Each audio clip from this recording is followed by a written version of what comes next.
All right, fellow Vikings, welcome back. This time, here's a couple tips for planting trees.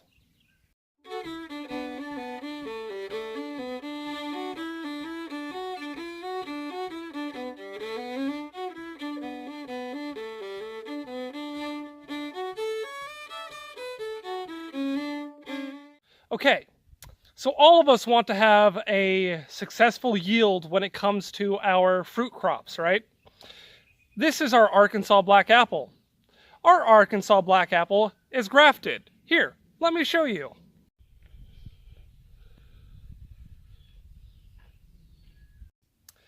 The first tip I'm going to give you when planting fruit trees is if you want your trees to be massive, the size of normal fruit trees, then plant it over that graft, all right?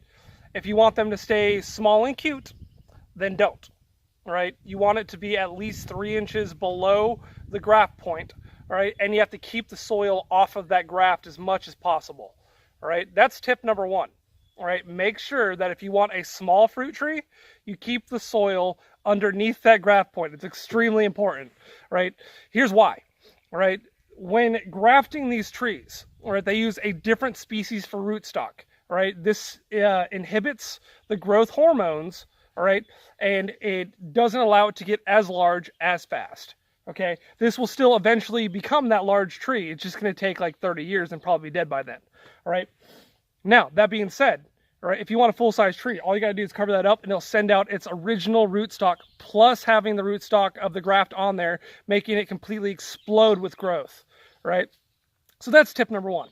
Tip number two is go ahead and dig your hole about twice as deep as the pot is, all right? Or say twice as deep as the pot is from the spot where you want your graft to be. If you want your graft above ground, then do it twice as deep as the pot itself. If you want your tree to be massive and you want to cover up that graft, then measure from the graft where you want your soil to be all the way down to the bottom of the pot times 2. All right, what that's going to do is it's going to give you a larger hole than necessary. Then you backfill it with organic materials like, I'm going to use straw. All right, you can use sticks, you can use leaves, whatever it takes.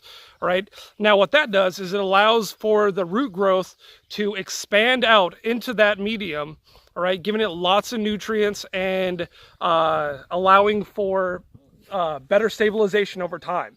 All right, so in most areas, you have a lot of clay in your soil, all right? Like, especially here in the Ozarks, we have clay everywhere, right? It's clay or rock, right?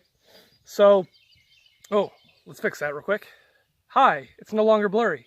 But, yeah, so with apples, they don't like direct moisture kept up against their roots the way clay does. So by adding in that amendment there, that organic material, it's going to allow for a lot of nutrient absorption, and it's going to give you a better end result. Like, the end result will be better, all right? Now, tip 3, make sure that this guy right here is upright the way you want it, okay? Make sure that you get the orientation of your tree, all right, the way you want it the first time. You don't want to have to dig it back up or anything like that. And that's all I'm going to give you for tips today. I need to get back to work and get this done. It's hot, and I've got another 4 trees to bury. So I'll see you guys later. Have a good one.